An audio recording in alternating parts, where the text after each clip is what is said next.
eu não queria ser crente, porque eu não gostava de crente. Eu dava dinheiro pra minha ex-mulher, pra mãe dos meus filhos, e dizia pra ela que ela ia dar dinheiro pra igreja, que era pro pastor ladrão. Meus filhos diziam, pai, me leva pra igreja. Eu levava, chegava na porta, bora, pai. Eu digo, vão vocês. Só vocês acham que vão pro céu? E tinha uma senhorinha que botava um louvor no andar de cima do apartamento que eu morava. Eu chegava bêbado, 5 horas da manhã, ela botava um louvor. Só faltava. Eu tinha um ódio da véia. Tinha um rapaz que orava por mim, que ele me agarrava assim pra orar, sabe? Aí eu cheio do sovaco dele. E eu aqui. E eu falava, Jesus, liberta esse homem, Jesus. Eu falei, liberta esse Jesus desse cheiro aqui. Tudo isso me afastava de Jesus. O nome Zé Modesto é o nome do meu bisavô. Eu sou mímico, né? Em 1980 eu fui embora de casa para Recife e lá eu descobri o teatro. Né? Conversando com algumas pessoas amigas, eu conheci o teatro e assim, quando eu comecei a conversar com esses caras, os caras falaram, bicho, tu é um ator. Eu falei, não sou nada, eu só sou cearense. Mas tu é muito engraçado, vamos convidar você para uma peça de teatro. Aí me convidaram para uma peça de teatro, Festival de Teatro de Pernambuco, em 1980. E eu fui assim, só fui pela amizade mesmo com os caras, só que aí eu arrebentei. Além de eu ser muito engraçado, eu fiz umas mímicas lá, que eu aprendi a fazer mímica, e fui premiado como melhor ator revelação. Olha que legal. E fiquei muito conhecido em Recife, toda a peça em Recife, naquela década de 80, os caras me chamavam para fazer. E aí, eu voltei pro Ceará, né? Dei uma volta em São Paulo, voltei pro Ceará, e aí criei o Zé Modesto. Quando eu criei o Zé Modesto, por quê? O que acontecia? Começou um movimento de humor cearense em 1990, porque as pessoas não iam assistir o ator cearense no teatro. Aí o que o cara fez? Sai do teatro e vai pros bares. Um comediante chamado Paulo Jorge Raimundinho, é um cara que se vestia de mulher, muito todo exagerado, e ele arrebentou no bar, fazendo interatividade com a plateia, e ganhou começou a ganhar dinheiro. Aí eu comecei ali, ó, eu aqui, ó, sentado. Eu fazendo mímica e fazendo teatro, e ninguém pro teatro, 18 pessoas no teatro. Eu falei, não sabe uma coisa? Eu vou contar piada no bar. Aí pensei direitinho. Nem se falava em stand-up na época, né? Não, stand-up não, era caracterizado.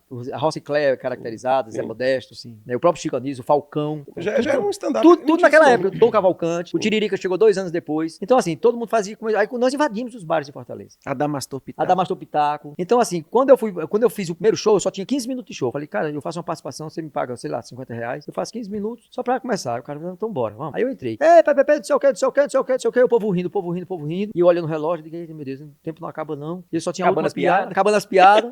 Eu só tinha a última piada. Quando eu consegui 15 minutos, eu falei, muito obrigado. Aí o pessoal, mais um. E eu não tinha mais um. Eu digo, vocês querem mais um? Bate palma. Ele bateu palma. Conta mais um. Eu digo, tem mais não, mas era só pra receber os aplausos mesmo. Aí o pessoal achava que era uma piada. Mas não tinha mesmo, não. Pronto, depois que eu estreiei no palco, aí eu aumentei meu repertório e com um ano que eu criei o Zé Modesto, fui pra Globo. Uau. Não, foi logo depois. Foi logo. Não, eu fui depois do Tom Cavalcante, eu fui o primeiro a ir pra Globo, assim, na época, né? Depois foi a Meirinha, depois foi o Falcão fez participações. E como é que foi pra você contracenar ali com o Chico Anísio ali gravando? Como é que foi? Foi uma explosão nacional, né? E ali tinha um negócio que as pessoas diziam que tinha como se tivesse assim, meio que uma coisa pra derrubar você, mas muito pelo contrário. Uma Os caras eram rivalidade, muito, né? É o contrário. Tanto o Chico Anísio, ele se levantava, como os caras lá, sabe? O Brandão Filho, morreram todos, né? Sim. Brandão Filho, Zezé Macedo, Costinha, o Grande Otelo, o Walter Dávila, o Milani, mais aquela turminha, o Milani, Seu Batista, Rolando Lero, Seu Peru, eu sentava lá atrás, ele falou assim pra mim, ó, você é novato. Então, quando o Chico começar a gravar, que você perceber que dá pra você improvisar, não improvise. Só no próximo ano, quando você for veterano, entendeu? Ou seja, uma dica preciosa. Porque teve um cara lá, um ator que entrou, o Chico Anísio chamou ele, disse, senhor Barnabé, até o Barnabé, o que o cara fazia. Aí o cara se levantou da cadeira e foi lá onde tava o Chico, cantando. Minha vaquinha deu leite, não sei o que, não sei o que. Chegou lá na frente, o Chico Anísio falou assim, você já deu seu texto, volte. Nossa, cortou, cara. Cortou o cara. Porque só quem ia lá pra frente eram os atores que estavam certos que iriam lá pra frente. Que era o Lúcio Mauro, O Nilson Mora era maravilhoso. que velho. brincava com ele disso. Nossa, Raimundo Nonato, É, né? esse Cabecinha. era muito bom. Esse Ele, era muito bom. muito Ele era melhor, demais. mano. ele ia pra frente. Aquele fazia Papo 10. Eu comprava. Somebody Love, Somebody Somebody Love. Love. Ia pra frente. Que a mini Capitu que apagava, ia pra Seu frente. boneco já tava ali Seu na boneco já frente. tava lá na frente. E o Tom Cavalcante, que era bêbado, tinha texto que ele ia lá pra frente. Pronto. Os outros não iam lá pra frente. Entendeu? Então você não tem que ir. Você tem que ficar, levantar, dar seu texto e sentar. Mas os caras te ajudavam a isso. Só que o cara foi fazer graça. Então foi assim. É uma escola. É um privilégio, né? Quem passou por aquele. Imagina, cara. Uau. Sabe, aquilo ali. Hoje as pessoas já me têm como sendo meio que um dinossauro da época. Um veterano. Porque já partiram, né? Os caras Sobrevivente. partiram. Eu tinha 33 anos, os caras já tinham 60. Eu queria saber como é que foi seu encontro com Jesus, cara. Como é que foi esse encontro assim divino com a sua vida que transformou tudo para o que você tá vivendo hoje? Pois é, cara, esse encontro com Jesus, eu fugi muito desse encontro, sabe? Sabe quando você é convidado para o encontro e você não quer ir para o encontro? Sim. Porque eu não queria ser crente, né? Na época eu tava famoso, ganhava muito dinheiro no Brasil, e lá você ganha muito dinheiro com show, e aí você bebe muito, você fuma muito, você faz tudo muito. E chegou um ponto que Deus disse, não, eu acho que eu vou agora mudar o caminho desse rapaz. Ele é Diz que muito... nos cabarés você tinha até o cadenita pra anotar, né? Não, Nos tinha. conta, cabarés já tinha conta. Não, trocava em show. Permuta. Permuta. Eu cheguei a fazer permuta mesmo. Eu era convidado para ir para uma boate, eles sorteavam uma mulher e eu fazia um pocket show e apresentava um bingo. E no final das contas o pagamento era uma noite. Isso eu comecei a carreira. Então eu era um perdido mesmo. Aí eu conheci Jesus porque eu morei junto com a mulher, que seria um casamento, né? Só que eu morava junto, um amigável mesmo. E Deus tirou essa mulher, né? E nisso eu comecei a sofrer com aquela perda, como se aquilo ali fosse tudo na vida que eu tinha. Então eu comecei a chorar, entrei em depressão. E quando eu entrei em depressão, aí eu me choquei porque eu era muito alegre, sabe? Eu fazia as pessoas rirem, eu vivia nesse mundo da alegria, eu não chorava.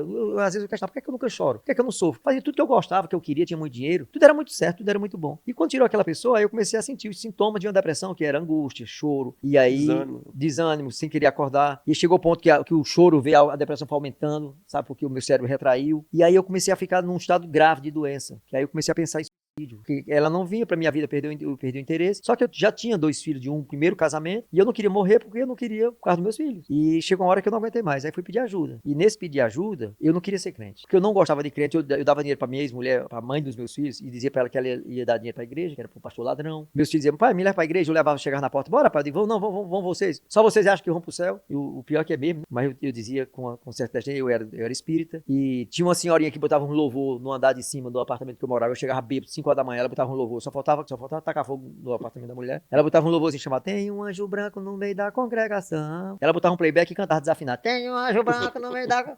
Eu tinha um ódio da velha. Aí eu não gostava de crente. Tinha um rapaz que orava por mim, que ele me agarrava assim pra orar, sabe? Aí eu cheio do sovaco dele. E eu aqui.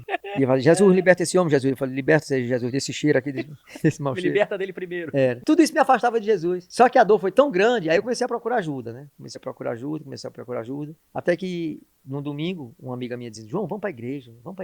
Aí eu não tinha mais o que fazer. Olha só, eu não tinha mais pra onde ir, sabe? E eu não queria ser crente, mas era a última opção que eu tinha. Tava no Rio de Janeiro, São Paulo? Não, tava em Fortaleza. Já tinha voltado? Já tinha voltado.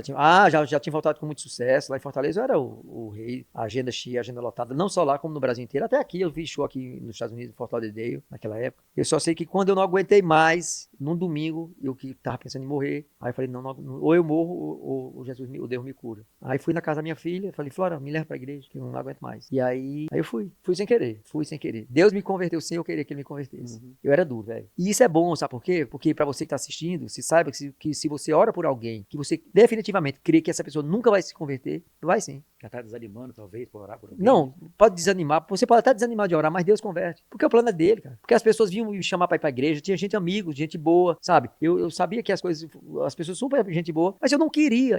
Por quê? Por que eu não queria? Porque se eu fosse pra igreja, eu ia parar de beber, eu ia parar de fumar, Sim. eu ia parar de trair, eu ia parar de mentir, eu ia parar de fazer tudo que eu sentia prazer, entendeu? E eu tinha medo que isso acabasse. Porque se você vira crente, você tem que deixar muita coisa. É obrigado? Obrigado, você não é obrigado a nada. Porque tudo é um processo, né? Mas o teu espírito não aguenta mais. Eu não aguento mais hoje beber. Exceto uma tacinha de vinho, esporadicamente num evento, eu bebo. Se você beber tomando uma taça de vinho, não é escandalizado, não que eu bebo, tô logo avisando. Mas é esporadicamente, um champanhe, numa confraternização. Mas não bebo mais cerveja. Não triste uma cerveja. Cigarro também não bebo mais cigarro. Cigarro eu parei de fumar, não lembro nem como foi. A prostituição, eu me lembro da última vez que eu saí. Sabe? A mulher me ligou, ei, vamos lá para aquele encontro. Eu falei, não vou mais, agora eu sou crente. Cara, quando eu falei isso, parece que saiu de mim, assim, sabe? Um peso que os demônios pesavam. Mas foi incrível quando eu disse aquilo, porque eu não conseguia resistir. Eu era viciado. Um dia eu dei uma entrevista sobre isso, eu fui falar que eu era viciado, aí a manchete diz, Zé Modesto é viciado em não é que eu sou viciado. Eu coloco viciado porque, assim, eu tinha uma prática. Fazia parte da sua vida, né? E é uma coisa de mais de 20 anos atrás. Sim. Então, assim, Deus me mudou completamente. Mas o interessante é que quando eu cheguei na igreja, eu já tinha procurado ajuda em tarô, carta, vidente, tudo que eu podia ir, eu fui menos pra igreja. Literalmente ali era a última escolha. Era a última escolha e era assim, sem querer. Eu fui porque eu não aguentava. Eu fui chorando e com vergonha. Aí eu sentei lá, botei a cabeça assim no ombro dessa minha amiga que era crente. Aí quando eu entrei, cara, o pastor lá do altar, a Igreja Batista Central, alguém estava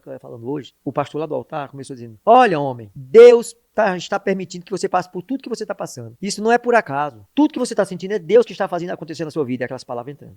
Porque Deus agora vai mudar a sua história. Deus vai curar a sua ferida. Deus vai sarar as suas dores. Deus vai curar o seu coração. Você vai parar com esse sofrimento. Deus vai mudar a sua história. Deus lhe trouxe aqui. Não foi você que veio. Foi o próprio Deus que lhe trouxe aqui para dizer para você que você vai dar testemunho do que Deus vai fazer na sua vida. Deus permitiu que você batesse em todas as portas atrás de ajuda e você não encontrou. Porque Ele queria ter esse encontro com você. E hoje a tua história vai mudar. Hoje você não vai sair daqui a mesma pessoa. Porque Deus vai tratar com você. Deus vai sarar, vai curar, vai transformar. E aqui eu chorando, eu falei, cara, sou eu. Eu sou essa pessoa que Ele vai curar, vai tratar, vai sarar, vai mudar.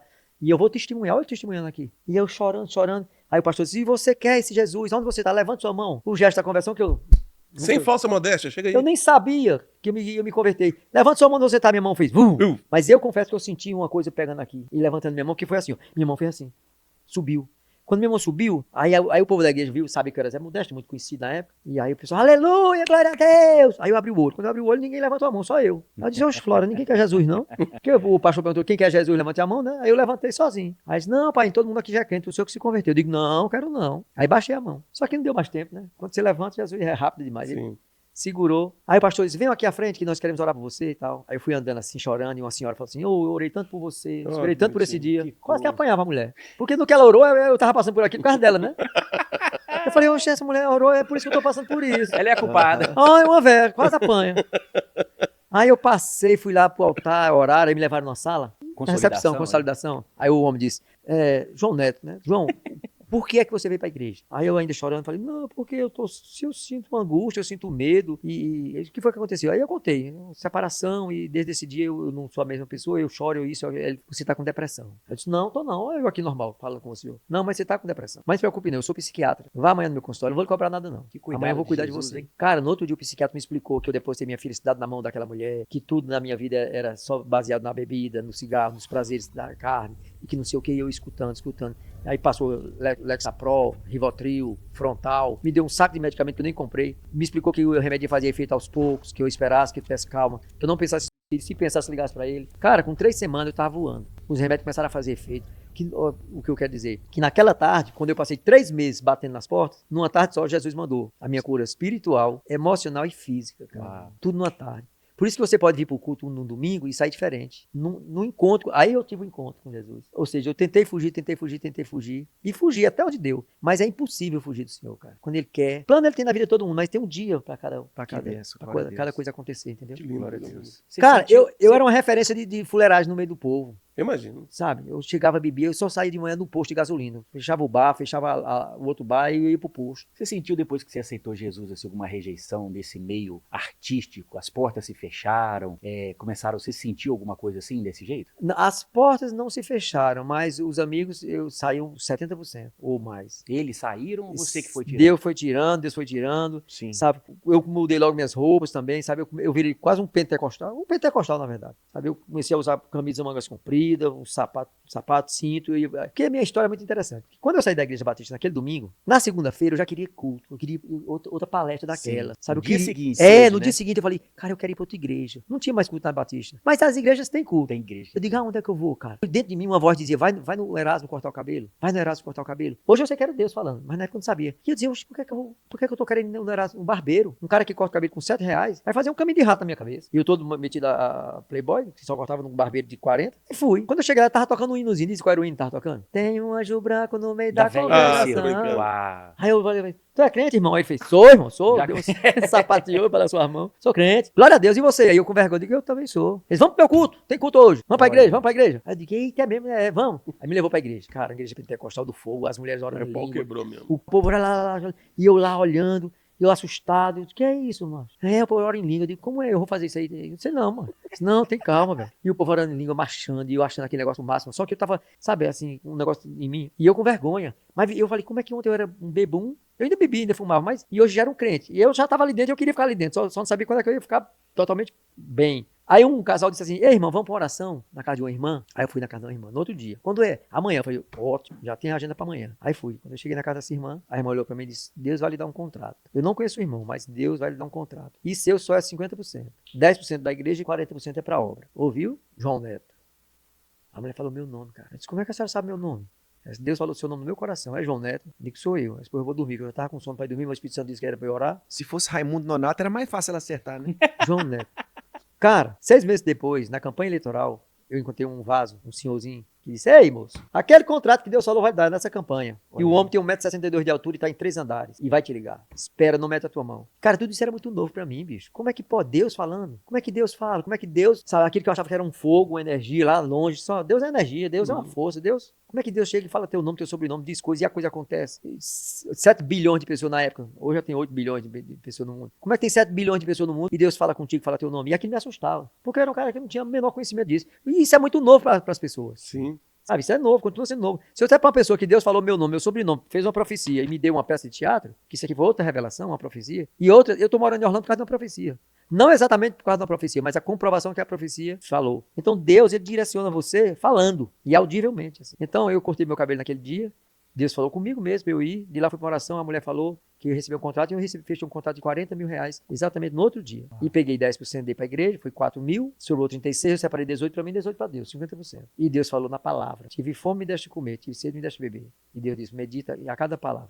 Eu tinha ido na casa de uma irmãzinha e pedi água, acho que não tinha água, não tinha água, a água dela estava cortada. Aí eu comecei a brigar com Deus. Eu falei, oxe, a mulher é crente, não tem água, Deus. Como é que Deus deixa a pessoa sem água? Se você é crente, você tem que ter tudo. Então na minha cabeça funcionava assim. Não, você é crente, você tem que ter tudo. Não pode faltar água. Como é que Deus deixa faltar água? Uma mulher pobre dessa faltando água dentro de casa. Aí eu comecei a brigar com Jesus. Aí quando eu estava com dinheiro na mão, que eu li a palavra, aí dentro de mim aquela voz disse, leia e medita. Aí eu disse, tive fome, deixa de comer. Aí eu lembrei que eu dei comida, cesta básica. Tive frio, me vesti, dei roupa. Tive sede, quando eu disse tive sede, aí a voz dentro de mim, tu não brigou comigo? Tu não falou que eu deixei minha serva sem água? Eu mandei o dinheiro. Deus falou, eu mandei o dinheiro pra tu ir lá pagar e mandar religar a água dela. Vai agora. E aquela palavra se repetia. Eu mandei o dinheiro pra tu ir lá. Vai lá agora. E falando dentro de mim, eu falei, meu Deus, eu vou lá. Vou naquela mulher. Botei um dinheiro no bolso, peguei o carro, fui. Bati na porta dela. Olha só. Ela abriu a porta. Eu vou te mandar essas imagens. Você pode até mostrar essa imagem. Sim. Eu bati na porta e saiu uma senhora negra. Aí, oi, Pai do Senhor, irmão. Pai do Senhor, irmã. Minha irmã, eu não contei conversa. Minha irmã, Deus mandou eu vir aqui pedir a conta de água da irmã, que eu vou lá na Cagés, eu vou pagar a água e Deus vai ligar a água da irmã. Ela tava com a rodilha, que é um paninho. Ela passou assim na testa, a negona ficou branca. Eu disse, Jesus dos crentes. Meu Deus. Meu filho, Deus usou um vaso ontem na igreja para dizer que ia enviar um homem de longe para resolver a minha causa e eu ia testemunhar na quarta-feira no culto de senhoras. Olha que... E eu cheguei na terça com R$ 1.570.